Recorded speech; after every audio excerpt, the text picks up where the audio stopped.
భగవంతుని సన్నిధిలో అడుగుతున్నా, నిర్భయంగా త్రికరణ శుద్ధిగా దేవుడి మీద ప్రమాణం చేసి నిజం చెప్పు. ఈ అమ్మాయిని పెళ్లి చేసుకోవటం నీకు మనస్ఫూర్తిగా ఇష్టమేనా? ఇష్టమేనండి. ఈ అమ్మా, ఈ అబ్బాయిని పెళ్లి చేసుకోవటం నీకు ఇష్టమేనా? ఏంటి సిగ్గుపడుతున్నావా? ఇలా చూడు, సంప్రదాయ ప్రకారం నువ్వు నోరు తెరిచి ఇష్టమేనని చెబితేనే ఈ పెళ్లి జరుగుతుంది. తలెత్తి చూడమ్మా. అయితే ఈ పెళ్లి చేసుకోవటం నీకు ఇష్టం లేదా? నేను ఇంకొకరిని ప్రేమించానండి. చిన్నపిల్లండి, ఏదో తెలియక మాట్లాడింది. తమరి పెళ్లి జరిపిస్తే అన్నీ సర్దుకుపోతాయి.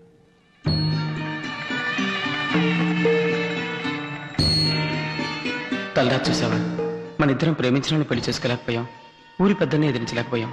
అందుకే నిర్ణయం తీసుకోవాల్సి వచ్చింది. చావు గురించి నేను బాధపడ్డం లేదండి. ఎంతో మంది ప్రేమికులు చచ్చిపోతున్నారు. మన ఇద్దరం ప్రేమించిన వాళ్ళతో కలిసి జీవించలేకపోయినా చావడానికి కూడా నోచుకోలేకపోయాం. చూసారా? మనల్ని మర్చిపోయి వాళ్ళనైనా సుఖంగా ఉండని.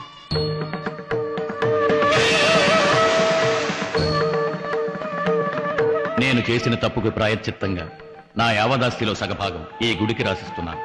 నా గుమస్తా కూతురికి, ఆ అమ్మాయిని పెళ్లి చేసుకున్న వాడికి పట్టిన గతి ఇక మీద ఈ ఊళ్ళో ఎవరికీ పట్టకూడదు. వాళ్ళ జ్ఞాపకార్థంగా వాళ్ళు దూకు చనిపోయిన ఆ బావిని ఈ రోజు నుంచి మూసేయండి. ఇక మీద ఈ ఊళ్ళో ఎవరికి పెళ్లి జరిగినా సరే, వాళ్ళు లేనివాళ్లు కావచ్చు, ఉన్నవాళ్లు కావచ్చు, ఈ భగవంతుని సన్నిధిలో చేసుకోబోయే వాళ్ళ ఇష్టాయిష్టాలు తెలుసుకుని ఆ దేవుడి మీద ప్రమాణం చేసిన తర్వాతే పెళ్లి జరగాలి. అలా జరిగే పెళ్లికి తాళినిచ్చి సారినిచ్చి నా కుటుంబం జరిపిస్తుంది. నా తదనంతరం నా వారసులు కూడా ఇదే విధంగా ఈ ఊళ్ళో ప్రతి పెళ్లి జరిపించాలని నా ఆశ.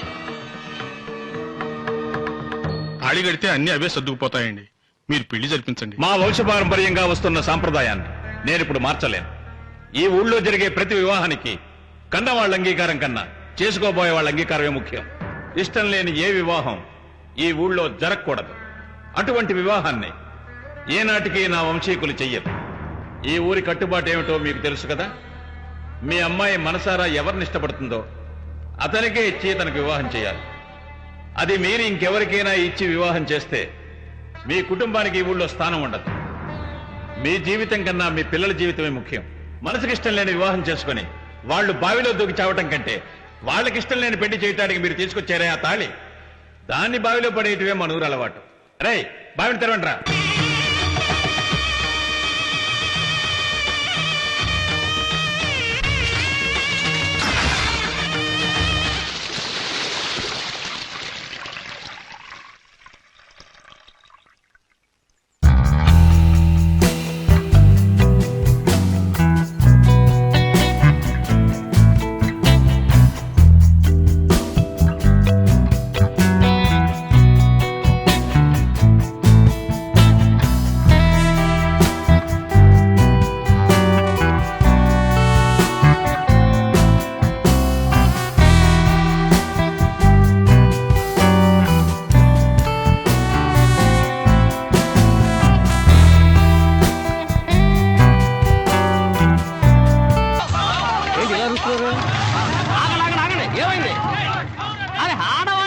పాముకి పాలు పోస్తుంటే మగాళ్ళు అయ్యుండి అమ్మో అయ్యో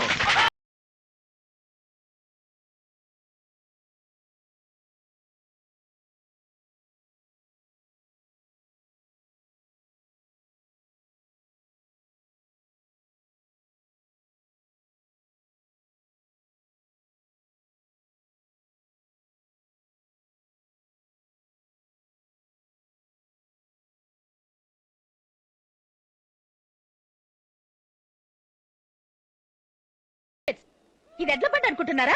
కారుకు అడ్డంగా వస్తున్నారు. నేను వచ్చిన స్పీడ్ లో గుద్దుంటే మీరంతా కొండకు వెళ్ళి గుచ్చుకుని ఉండేవాళ్ళు. ఫూల్స్. క్షమించండి అమ్మా, పాము చూసిన భయంలో ఇలా పరిగెత్తుకొచ్చేసాం.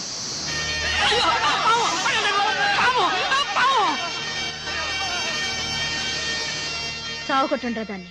అయ్యో వద్దమ్మా, అది దేవతమ్మా, ఎవరిని ఏమి చేయదు. దయచేసి ఆ పాము చంపకండి. చేతి,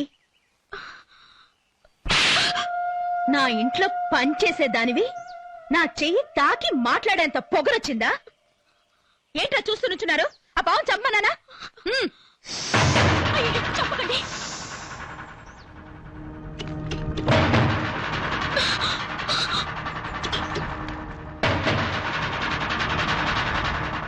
దేవుడా కాపాడు స్వామి.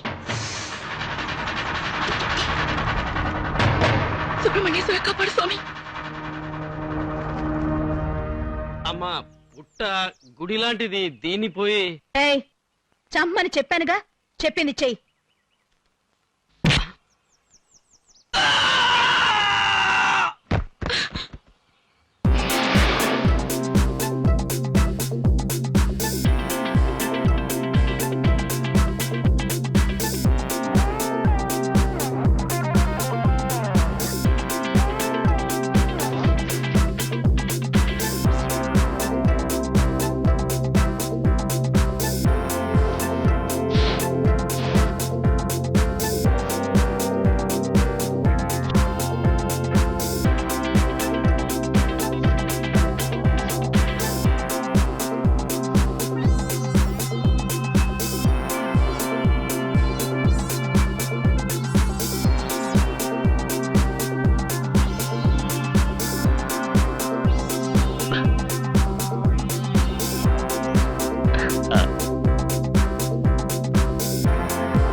ఈ పాట బ్రహ్మాండంగా ఉంది కానీ అది అలా ఉంచు. ఆ ఉట్టి కొట్టడం చేతగాక మన ఊరి కుర్రాలంతా అల్లాడుతున్నారు. అది ఎవరు కొడతారు? దానికో దాని చెప్పు. ఆకే అవమానంగా ఉంది. నరసింహ ఆ ఉంటే నువ్వు కొడతావా నన్ను కొట్టమంటావా? నేనే కొడతా. జాగ్రత్త కొట్టు జాగ్రత్త.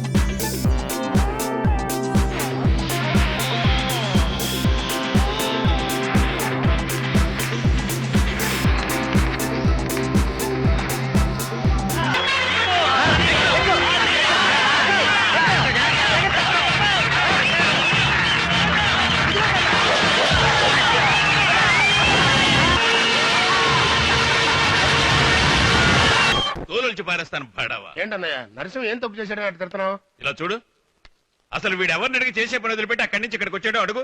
అవును, పెద్ద పని, కలెక్టర్ పని, రాత్రి పగలు మెకానిక్ షాప్ లో కష్టపడే పని. ఏ అన్నయ్య నరసింహ ఎంత పెద్ద చదువు చదివాడు? బీకాం చదివి ఇంజనీర్. న్యాయంగా కాంట్రాక్ట్ తీసుకుని కదా పని చేయాలి. అయ్యో బాబాయ్, అది బీకాం కాదు, బిఈ ఇంజనీరింగ్. అదే కదా నేను ఉంది. అంత పెద్ద చదువు చదివి మన కుటుంబంలో పుట్టి ఆ పనే చేయాలా? తమ్ముడు, నా బిడ్డ సంపాదించి తీసుకొస్తే నేను కాలు మీద కాలు వేసుకొని సుఖపడాలనుకుంటున్నానా? వాడు ఇక్కడ ఉంటే ఏమైనా ఊరికే ఉంటాడా? అడ్డమైన మూకతో తిరుగుతూ ఉంటాడు, అందరితో గొడవలు పెట్టుకుంటాడు, కొట్లాట కేసులో ఇరుక్కుంటాడు. అందుకే వాడిని ఎంత దూరం పంపింది. ఇంత కష్టమైన పనిలో వాడిని ఎందుకు చేర్చానంటావు? రేపు నేను ఇచ్చేది ఎంతైనా కావచ్చు, దాన్ని వాడు చివరి దాకా కాపాడుకోవాలి. అందుకు వాడు కష్టపడితేనే దాని విలువ తెలుస్తుంది. అందుకే అట్టను కూడా నాకు పుట్టారు కొడుకులు. ఏం చేసి ఎడుతున్నారు? మీరు మాత్రం తెగ చించేస్తున్నారు. చూస్తున్నారు. ఇంత అడుగుతున్నా నోరు తెరిచి మాట్లాడుతున్నాడేమో చూడు. పెద్దవాళ్ళు మాట్లాడుతున్నప్పుడు చిన్నవాళ్ళు మాట్లాడడం మంచిది కాదు కదా బాబాయ్? కరెక్ట్ నరసింహ. ఏంటి కరెక్ట్? కరెక్ట్ అని ఎవరన్నారు? రే ఇలా చూడు, నేను చెప్పాను. అనవసరంగా తిడతారు. అన్నయ్య లీవ్ పెట్టేగా వచ్చాడు. మళ్ళా పనిలోకి వాడు లీవ్ పెట్టి వచ్చాడని నీకెలా తెలుసు? అది అది నా నిశ్చితార్థానికి రమ్మని నేనే లెటర్ రాశాను. ఏమిటా అనుకున్నాను అన్న మీద ఇంత ప్రేమ చూపిస్తూ ఉంటే. అసలు నీకు ఇంట్లో ఇంత ధైర్యాన్ని ఇచ్చింది ఎవరు? అమ్మా, ఎవరు? అమ్మే లెటర్ రాయమని చెప్పింది. ఏమిటా?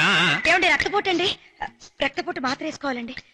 అదే పాలు ఏమండి మాత్ర కాదండి పాలు. మీరు ఎందుకైనా నీకించా ఉండి నేను సంగతి చెప్తాను. ఏమండి ఏమండి ఎందుకండి నన్ను అబ్బాయిని కోపడుతున్నారు? వారు చెప్పారు గనకే మేము లెటర్ రాసాం. వారు చెప్పండి ఇంట్లో ఏ పని జరగదు కదండి. వారా? ఎవడు వాడు? అయ్యో మర్యాద లేకుండా మాట్లాడకండి, వారు చూస్తున్నారు.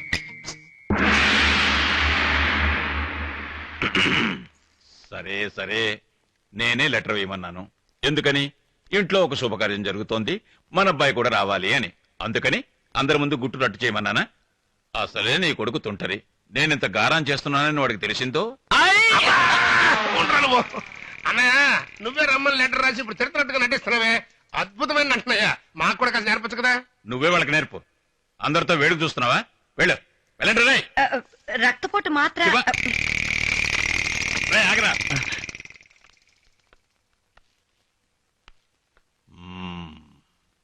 వేళకు తింటున్నావా తింటానా?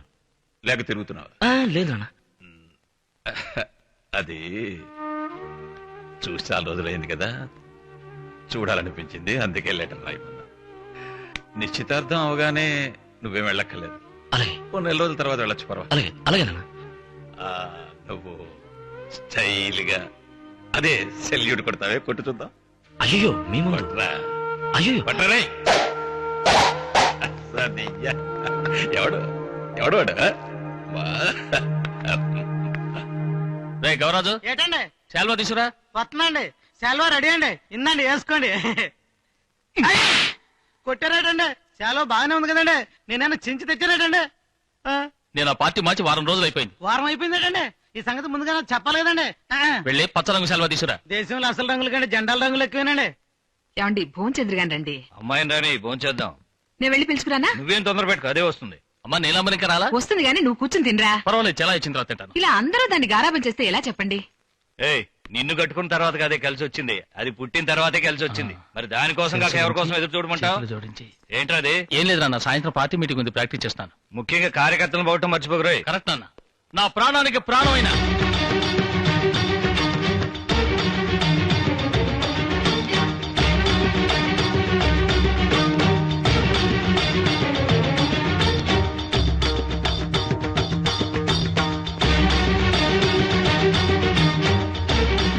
ఇదే సంగతి. నువ్వు ఆడుతున్నావేమోనని ఆశగా వచ్చాం. టేప్ రికార్డ్ ఆడుతుందా? సరే సరే. ఏమిటన్నా చాలా 5 ఏళ్ళు విదేశాల్లో చదువుకుని వచ్చింది, ఇంకా మనోడు డాన్స్ చేస్తుందా? డిస్కో ర్యాప్ అని ఎన్నో వచ్చినాయి కదమ్మా. సెలవు అండి ఇదిగోండి ఏంటమ్మా ఆలోచిస్తున్నావు? ఏం లేదు, 6 అడుగుల పొడవున ఒక పెద్ద పాము. షో, పావు అన్నందుకే మీరింత భయపడుతున్నారే. అతను ఒక పెద్ద పావుని పుట్టలో చేయి పెట్టి తీసి దానికి ముద్దు కూడా ఇచ్చాడంటే అతను ఎంత పెద్ద వీరుడై ఉండాలి. ఎవరండి పేరు నరసింహం. అరే మన నరసింహ, వాడి గురించి నువ్వు అనేది. వాడు 6 ఏళ్లప్పుడే 6 అడుగుల పావును పట్టుకున్నాడు. నా చెల్లెలు కొడుకమ్మా, ఏమో చెప్పలేదా నువ్వు? నీకు బావవుతాడమ్మా. చిన్నప్పుడు అతనితోనే ఆడుకునేదానివి, మర్చిపోయావా? అవును, నరసింహం చదువుకున్నాడా? ఏంటమ్మా అంత మాట అన్నావు? ఈ ఊళ్ళో నీ అంత చదువు చదివిన మగాడు వాడు ఒక్కడే. మహామేధావి. ఏదో మాట్లాడినట్టు ఉంటుంది, కానీ ప్రతి మాటకి అర్థం ఉంటుంది.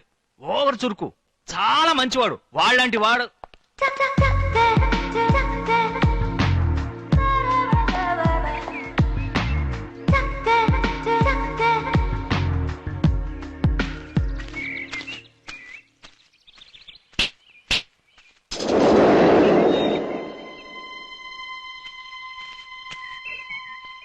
అపూతి కాదమ్మా, అందంగా ఉంది. కింద పడే పడే.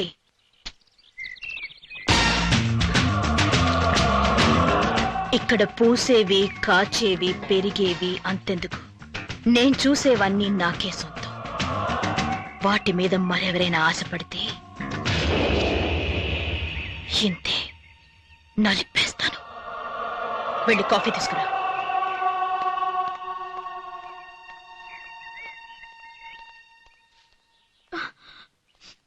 ఏం లేదమ్మా. నిజమేనమ్మా, ఇప్పుడు మన దగ్గర ఏమీ లేదు. గతంలో ఉండేవి ఇల్లు, తోట, పొలం అన్నీ ఉండేవి. కానీ ఇప్పుడు బాగా బతికిన కుటుంబం అన్నా పేరు మాత్రమే మనకు మిగిలింది. పాత రోజులు తలుచుకుని మనసులో ఆశలు పెంచుకోకు. మనం మొక్కకు నీళ్లు మాత్రమే పొయ్యాలి, పువ్వు కోసం ఆశపడకూడదు. వెళ్ళు, కాఫీ తీసుకెళ్ళేవు. ఉండమ్మా, ఇటు తిరుగు. అమ్మాయా? అయితే ఇంతసేపు నువ్వు వాయించింది అమ్మాయిని ఉంచుకున్నా? మరి నిన్ను ఊహించులు వాయించమంటావా? ఎవరు అమ్మాయి? అదే నేను అడిగేది. ఆహా, ఏ అమ్మాయినని? నేను ఊళ్ళోకి రాగానే పావును పట్టుకున్నప్పుడు ఉందే అమ్మాయి. రే మామ కూతురురా. నా మామ కూతురా? నీకొక మామ, వాడికో కూతురు. నరసింహ, తను మీ మామ కూతురు. మా మామ కూతురా? అవును నరసింహ, ఆ అమ్మాయి ఫారెన్ వెళ్ళి చదివిస్తే చదివచ్చింది కానీ ఏం పొగరు, ఏం పోదు, ఏం స్టైల్. ఫారెన్ లో చదువుకున్న అమ్మాయిలా లేదే. లేదంటావేంటి? కారులో వచ్చి అమాంతం రెక్కలు తెరిచి దిగినప్పుడు తెలియలే? ఆ అమ్మాయి ప్లేన్ లో వచ్చిందిరా. ఆ కారు ఓళ్ళలో వచ్చింది. నేల మీద రెండు చేసిన అట్టాసం చూడు. అమ్మో బాబు, గుండు బాబు, నేను అన్నది ఆ అమ్మాయిని కాదు బాబు, అది ప్రచోదకం బాబు. నేను చెప్పేది సాత్వికం బాబు. ఏంటి చాచక బాచక అంటున్నావు? సరిగా చెప్పు. చాచకం బాచకం కాదు, ఇది సంస్కృతం, దేవలిపి, చక్కగా ఉచ్చరించాలి. ఓ రంకయ్య, మగువలు 3 రకాలు: సాత్వికం, ప్రచోదకం, భయానకం. అయ్యో ఏమీ అర్థం కాలేదు, అందుకే ఎవరిని మంత్రపోతుంది. చెప్తా. ఇప్పుడు ఒక అమ్మాయిని చూసామే అనుకో, చూసిన వెంటనే ఆ అమ్మాయికి 2 చేతులు ఎత్తి దండం పెట్టాలనిపిస్తుంది, అది సాత్వికం. అదే ఇంకో అమ్మాయిని చూస్తే చూసిన వెంటనే ఇది మాత్రం అర్థం అవుద్ది, అది ప్రచోదకం. అలానే ఇంకో అమ్మాయిని చూస్తే భయం వేస్తుంది. అది భయానకం. సరే నరసింహ, నువ్వు చూశానన్నావే అమ్మాయి, తను సాత్వికమా, ప్రచోదకమా, భయానకమా? సాత్వికం రా. నేను పావును కాపాడగానే చేతులెత్తి దండం పెట్టి కృతజ్ఞత చెప్పిందే ఆ అమ్మాయి. ఆ అమ్మాయిని చూసిన దగ్గర నుంచి నా మనసు లేదు. ఎప్పుడు ఆ అమ్మాయి జ్ఞాపకాలే. ఎవరైతే ఏమైందిరా?